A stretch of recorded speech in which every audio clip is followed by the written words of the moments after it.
बुलढाण्यातील इक्बाल चौक परिसरात असलेल्या जामा मशिदीत आज नमाज पठणानंतर 2 गटात तुंबळ हाणामारी झाली।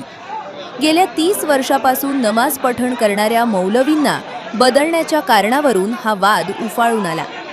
मिळालेल्या माहितीनुसार मौलवी वयोवृद्ध झाल्यानं दुसऱ्याची नियुक्ती करावी अशी एका गटाची मागणी होती, तर दुसऱ्या गटाचा त्याला विरोध होता।